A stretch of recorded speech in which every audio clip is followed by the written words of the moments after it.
Friends, welcome to S UPPSC. मेरा नाम वंदना सिंह है। इस वीडियो में हम यूपीपीसीएस प्री 2020 के लिए प्रैक्टिस सेट नंबर 4 डिस्कस करेंगे। ये हमारा prelims 2020 test series and current affair course है। आप इस नंबर पे व्हाट्सएप करके इसको ज्वाइन कर सकते हैं। इसका बैच 27 अप्रैल से स्टार्ट हुआ है। जो हमारा पीसीएस प्री 2019 का कोर्स था उससे हमने word to word 21 question predict किए हैं और काफ़ी ज़्यादा क्वेश्चन उसके एक्सप्लेनेशन से आए हैं। आप डिस्क्रिप्शन बॉक्स में शेड्यूल है, आप उससे वेरीफाई कर सकते हैं। ये प्रीलिम्स 2020 टेस्ट सीरीज का फीडबैक है। Question number 1, match list 1 committee with list 2 subject and select the correct answer. तो यहाँ जो आपको कुछ लिस्ट 1 दी गई हैं जिसमें कुछ कमिटीज़ हैं और लिस्ट 2 वो किस सब्जेक्ट से रिलेटेड हैं, इसमें आपको मैच करना है। तो इसका आंसर है आंसर बी। ए का 2 मतलब नरसिम्हन जो कमेटी है वो फाइनेंशियल सेक्टर से रिलेटेड थी। बी राजा जो चेलिया कमेटी है वो टैक्सेशन से रिलेटेड थी। C Sarkaria committee center state relation and D Venkata Chelliah जो कमेटी है वो कॉन्स्टिट्यूशनल रिफॉर्म से रिलेटेड थी। तो क्वेश्चन नंबर 1 का आंसर हो गया बी 2 3 4 1। तो ये जब आपका टेस्ट फिनिश हो जाएगा, इसके बाद आपके जितना भी आप स्कोर करते हैं वो आप नीचे कमेंट बॉक्स में ज़रूर लिखिएगा। Question number 2, two statement labelled as assertion and reason, select the answer using code given below. तो यहाँ आपको 2 स्टेटमेंट गिवन है as a assertion and reason. आपको बताना है कि कौन सा कोड सही है। तो assertion, Samudragupta undertook a military campaign to south India, मतलब जो समुद्रगुप्त है उसने साउथ इंडिया में एक मिलिट्री कैंपेन स्टार्ट किया था। And reason, the ruler of south India posed a major threat to the stability of the Gupta empire. तो इसका आंसर है answer C. A is true, मतलब असर्शन सही है। जो समुद्रगुप्त है उसने मिलिट्री कैंपेन अंडरटुक किया था to south India. Reason false इसलिए है क्योंकि जो समुद्रगुप्त का जो सदर्न एक्सपीडिशन था वो उसने वो किसी ने भी रोका नहीं था। मतलब जो साउथ इंडिया में जब जो उसके रूलर्स थे उसने कोई भी थ्रेट गुप्ता एम्पायर को नहीं पहुंचाया था। और ये जो चीज़ें हैं ये मेंशन है जो हरिसेना है उसने डिस्क्राइब किया था अपना इलाहाबाद पिलर इंस्क्रिप्शन जो है उसमें इसने डिस्क्राइब किया था। और समुद्रगुप्त को हम नेपोलियन ऑफ इंडिया भी कहते हैं। तो क्वेश्चन नंबर 2 का आंसर हो गया C, A is true but R is false. Question number 3, who among the Delhi Sultan made Agra the capital of his empire? इसका आंसर है आंसर डी, सिकंदर लोदी। तो सिकंदर लोदी ने क्या है, जो आगरा है उसको अपनी कैपिटल बनाया था। तो क्या हुआ था जब सिकंदर लोदी है वो जो ग्वालियर जो फोर्ट था उसको कॉन्कर करना चाहता था, तो उसने क्या करा, दिल्ली से अपनी कैपिटल जो है वो आगरा में शिफ्ट कर दी। और उसने जो सिटी ऑफ आगरा इस्टेब्लिश किया 1503 एडी में किया। और जो कैपिटल उसने शिफ्ट करी वो 1506 एडी में शिफ्ट करी। और बेसिकली उसका मेन टारगेट जो आगरा में शिफ्ट करने का यही था कि ग्वालियर फोर्ट को कॉन्कर कर पाए। लेकिन उस टिल हिज डेथ वो अपने इस मिशन में, मतलब ग्वालियर फोर्ट को कॉन्कर करने के मिशन में वो सक्सेसफुल नहीं हो पाया। तो सिकंदर लोदी ने जो है वो आगरा को अपनी कैपिटल बनाया था। क्वेश्चन नंबर 3 का आंसर हो गया D, Sikandar Lodi. Question number 4, which one of the following Wars was fought earliest. तो यहाँ आपको कुछ वॉर गिवन है, इसमें से आपको बताना है कि कौन सी सबसे पहले हुई थी। तो इसका आंसर है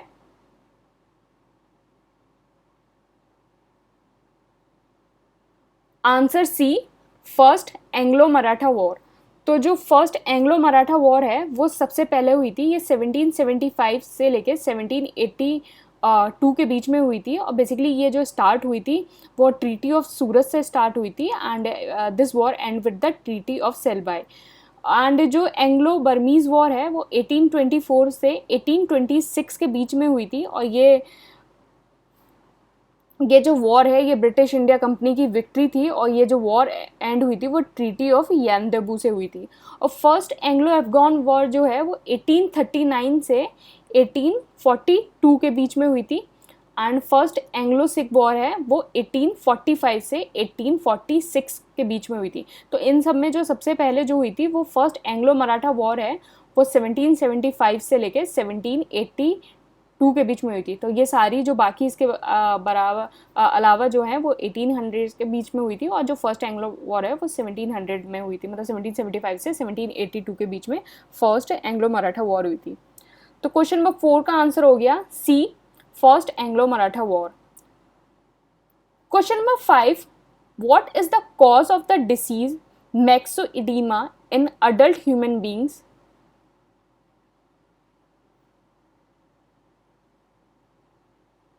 इसका आंसर है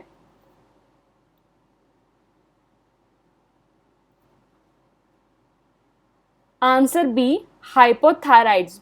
तो मैक्सोइडीमा क्या होता है कि जो भी हमारा जो सीवियर हाइपोथायराइडिज्म होता है वो अनडायग्नोज और अनट्रीटेड जब होता है तो उससे हमारा मैक्सोइडीमा हो जाता है। मतलब हाइपोथायराइडिज्म एक ऐसी कंडीशन है जिसमें आपका जो थायराइड ग्लैंड है वो not able to produce enough thyroid hormone.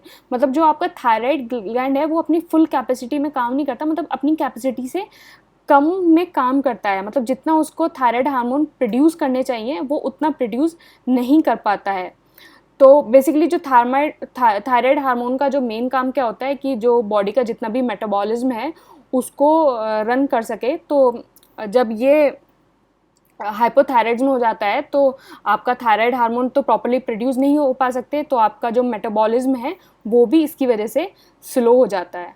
तो क्वेश्चन नंबर 5 का आंसर है answer B, hypothyroidism.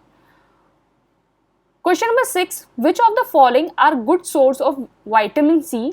Select the correct. 1 grapes अंगूर, 2 पाइनएप्पल अनानास, 3 गुआवा अमरूद, 4 स्पिनच पालक। तो इसमें से आपको बताना है कि कौन सा विटामिन सी का गुड सोर्स है। तो इसका आंसर है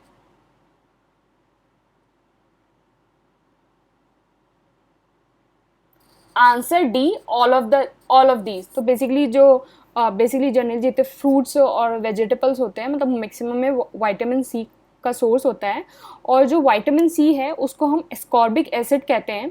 और विटामिन सी हमारा वाटर सॉल्युबल विटामिन है, और विटामिन सी के अलावा जो विटामिन बी भी है वो भी हमारा वाटर सॉल्युबल है। मतलब और विटामिन सी एक ऐसा विटामिन है जो जिसको आपको रोज डेली, मतलब it does not stored in your body, मतलब आपकी बॉडी के अंदर स्टोर नहीं होता है, आपको इसको डेली इनटेक करना होता है। मतलब इट पास थ्रू योर मतलब आपकी बॉडी से ये निकल जाता है, तो you have to take it daily, तो आपकी बॉडी में स्टोर नहीं होता है। तो क्वेश्चन नंबर 6 का आंसर हो गया answer D, all of these. Question number 7, consider the following statement and choose the correct. 1, India is a founder member of both GATT and WTO. 2, the ministerial conference of WTO is mandated to be held at least once in 2 years. तो यहाँ आपको 2 statement given है, आपको बताना है कि कौन सा सही है।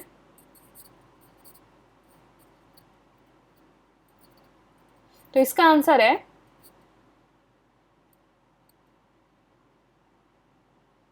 Answer C, both. तो दोनों स्टेटमेंट सही हैं। जो इंडिया है वो फाउंडर मेंबर था गेट का और WTO का, और बेसिकली जो गेट है वो साइंड हुई थी 30 अक्टूबर 1947 में, और जो ये फोर्स में आया था वो 1 जनवरी 1948 को फोर्स में आया था। फिर उसके बाद क्या हुआ 1995 में क्या हुआ कि जो WTO है मतलब वर्ल्ड ट्रेड ऑर्गेनाइजेशन ने गेट को रिप्लेस कर दिया। और हमारा सेकेंड स्टेटमेंट है कि the ministerial conference of WTO is mandated to be held at least once in 2 year. तो ये स्टेटमेंट भी हमारा सही है कि जो हमारी WTO की जो मिनिस्ट्रियल कॉन्फ्रेंस है वो एटलीस्ट वंस एवरी 2 ईयर्स, मतलब 2 साल में एक बार होती है, as required by the Marrakesh agreement. तो मराकेश एग्रीमेंट में ये हुआ था कि एटलीस्ट वंस इन 2 ईयर्स में हमारी ये मिनिस्ट्रियल कॉन्फ्रेंस होनी चाहिए। तो क्वेश्चन नंबर 7 का आंसर है answer C, both. Question number 8, two statement labeled as assertion and reason. Select the answer using the code given below.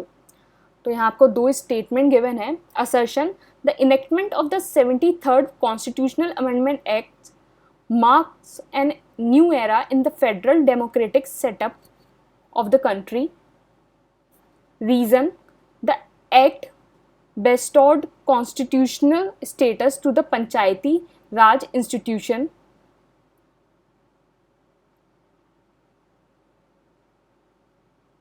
तो इसमें से आपको बताना है कि कौन सा स्टेटमेंट सही है. तो असर्शन ये है कि जो 73rd कॉन्स्टिट्यूशनल अमेंडमेंट एक्ट था उसने बेसिकली एक न्यू एरा डेवलप किया जिससे आपका फेडरल डेमोक्रेटिक सेटअप हमारी कंट्री में इस्टेब्लिश हुआ.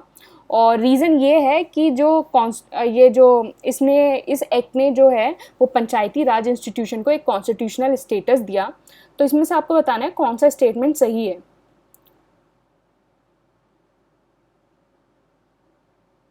तो इसका आंसर है answer A. Both A and R true and R is the correct explanation of A. तो दोनों स्टेटमेंट सही हैं और रीज़न जो है वो करेक्ट एक्सप्लेनेशन है असर्शन का. तो 73rd कॉन्स्टिट्यूशनल अमेंडमेंट एक्ट है जो फोर्स में आया था वो 24 अप्रैल 1993 को फोर्स में आया था.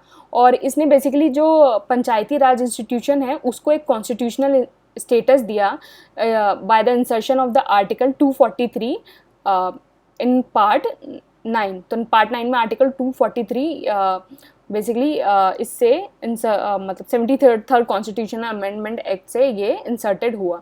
तो इसने एक कॉन्स्टिट्यूशनल अमेंडमेंट दिया PRI को. तो क्वेश्चन नंबर 8 का आंसर है A. Both A and R true and R is the correct explanation of A. Question number 9. Who among the following was a contemporary of the famous poet अमीर खुसरो? तो अमीर खुसरो के जो contemporary थे कौन सा रूलर था ये आपको बताना है. तो इसका आंसर है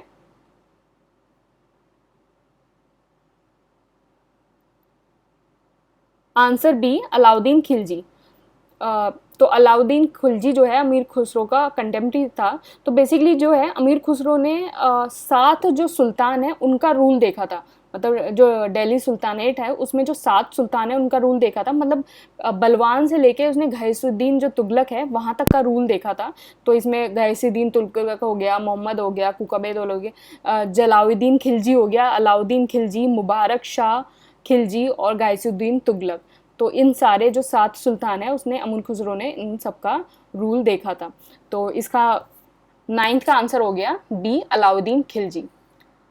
question number 10. Match list 1 organisation with list 2 headquarters.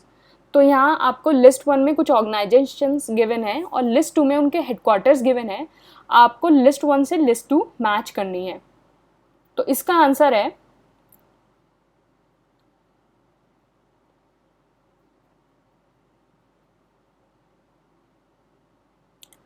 Answer A. Answer A है इसका.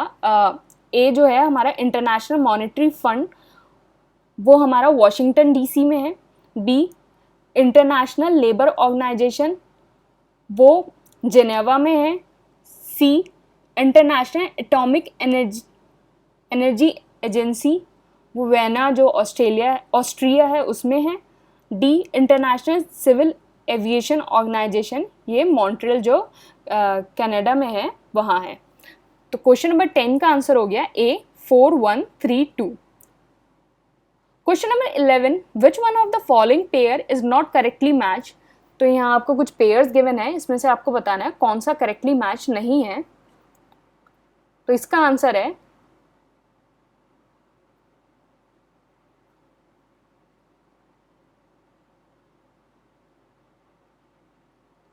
आंसर ए, गोल गुम्बज विद हैदराबाद. तो ये जो गोल गुम्बज है ये हैदराबाद में नहीं है, बीजापुर में है. और बाकी सब सही हैं. जो इत्मदुल्ला है उसका जो टॉम्ब है वो आगरा में है. शेरशाह का जो टॉम्ब है वो शाशाराम में है.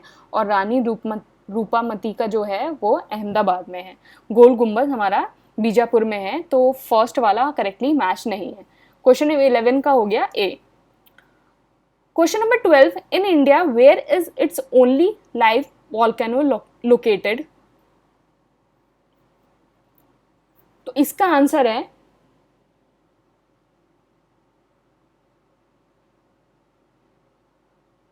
आंसर डी, बैरन आइलैंड। तो बैरन आइलैंड जो है वो एक लौता एक लाइव वोल्केनो है जो इंडिया में लोकेटेड है, और ये बैरन आइलैंड जो है वो अंडमान एंड निकोबार में है। तो क्वेश्चन नंबर 12 का आंसर हो गया answer D. Question number 13, the fibrinogen which is associated with blood clotting is produced by,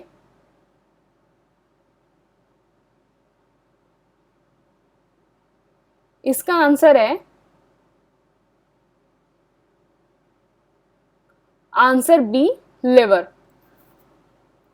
तो जो हमारा फाइब्रोजन है बेसिकली वो एक सॉल्युबल प्रोटीन है, और वो जो प्रोड्यूस होता है वो लिवर से प्रोड्यूस होता है, और जो फाइब्रोजन है वो ब्लड प्लाज्मा के अंदर पाया जाता है।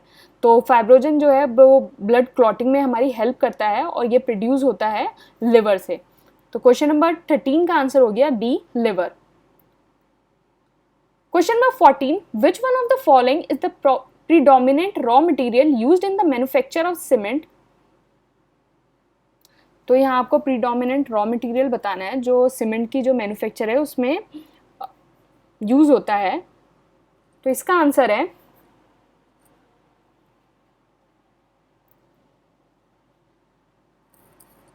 Answer B, limestone. तो क्वेश्चन नंबर 14 का आंसर हो गया आंसर बी, लाइमस्टोन जो है वो एक ऐसा रॉ मटेरियल है जो सीमेंट की मैन्युफैक्चर में यूज होता है।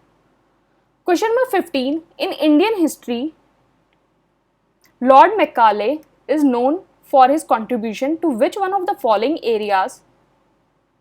तो लॉर्ड जो मैकाले है उसका कॉन्ट्रीब्यूशन किस एरिया में माना जाता है। तो इसका आंसर है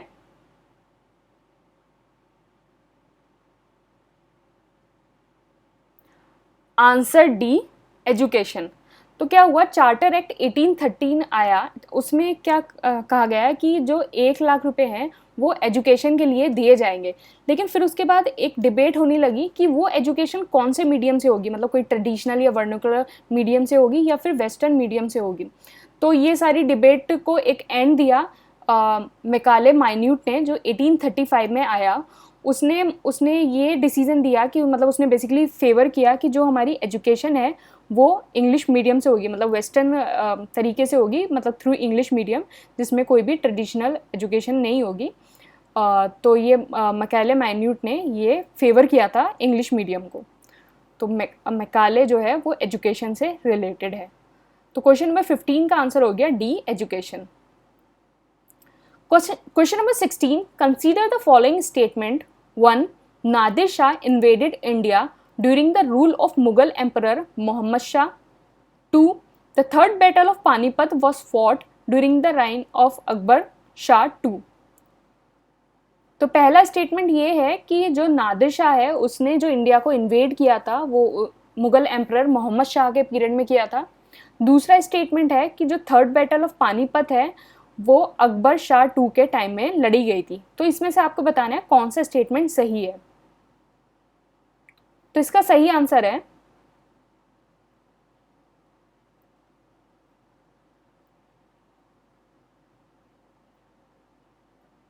answer A, one only.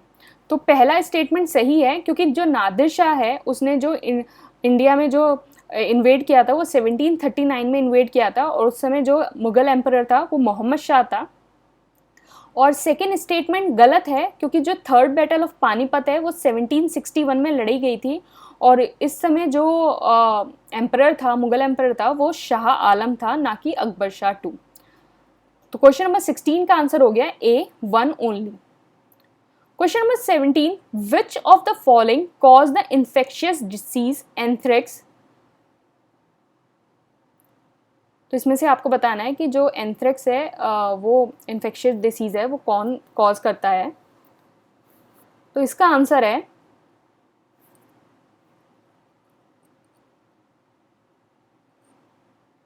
Answer A, bacteria.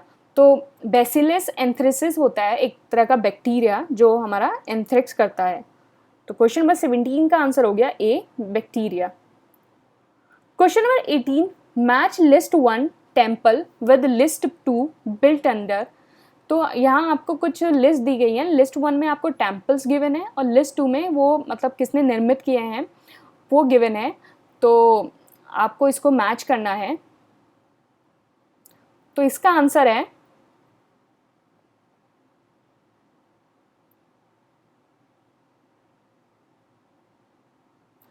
Answer B. तो ए जो है बदामी केव वो चालुक्याज ने बिल्ट किया था। बी अलोरा केव्स वो राष्ट्रकूटाज ने बिल्ड किया था। सी खुजराऊ वो चंदेलाज ने बिल्ड किया था। एंड डी महाबलीपुरम वो पल्लवाज के अंडर बिल्ट हुआ था। तो क्वेश्चन नंबर 18 का आंसर हो गया B 1 4 2 3। Question number 19 which one of the following is not an alloy. तो इसमें से आपको बताना है कि इनमें से कौन सा जो है वो मिश्र धातु नहीं है। तो इसका सही आंसर है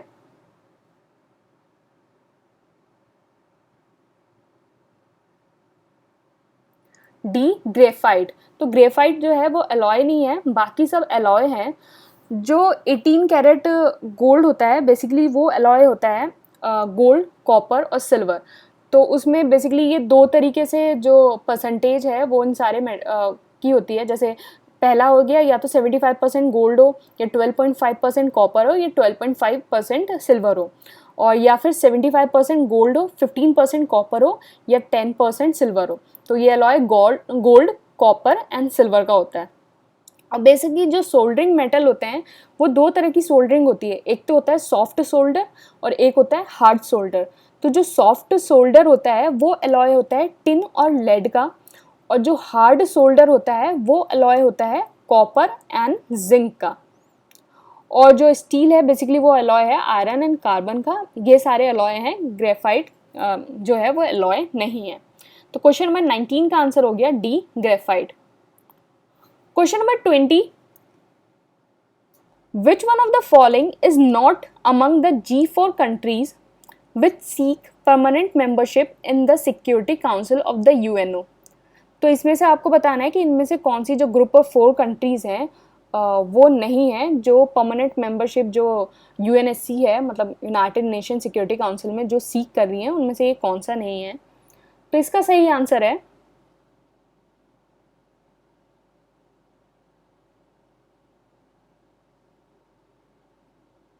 आंसर सी इटली। तो बेसिकली इटली जो है वो ग्रुप ऑफ 4 कंट्रीज़ का पार्ट नहीं है। जो ग्रुप ऑफ 4 कंट्रीज़ हैं वो हैं India, Brazil, Germany and Japan. तो ये ग्रुप ऑफ 4 कंट्रीज़ जो हैं उसका पार्ट है। बेसिकली जो अभी UNSC के जो परमानेंट मेंबर्स हैं वो 5 परमानेंट मेंबर्स हैं। एक तो China, France, Russia, United kingdom and United state of America. ये 4 जो UNSC है, यूनाइटेड नेशन सिक्योरिटी काउंसिल, उसके ये परमानेंट मेंबर हैं। तो क्वेश्चन नंबर 20 का आंसर हो गया सी इटली। ये हमारा डेली क्विज है जो हम रोज़ टेलीग्राम पे कंडक्ट कराते हैं। आप टेलीग्राम ज्वाइन कर सकते हैं और इस डेली क्विज को अटेम्प्ट कर सकते हैं। और ये जो डेली क्विज है और टेलीग्राम पे जो होता है और ये मॉक टेस्ट यूट्यूब पे जो है, इसकी जो PDF है वो UPPCS प्री 2020 कोर्स के साथ आपको फ्री मिलेगी। तो आप जो भी आपका स्कोर आए वो आप कमेंट बॉक्स में ज़रूर लिखिएगा। Thank you and all the best.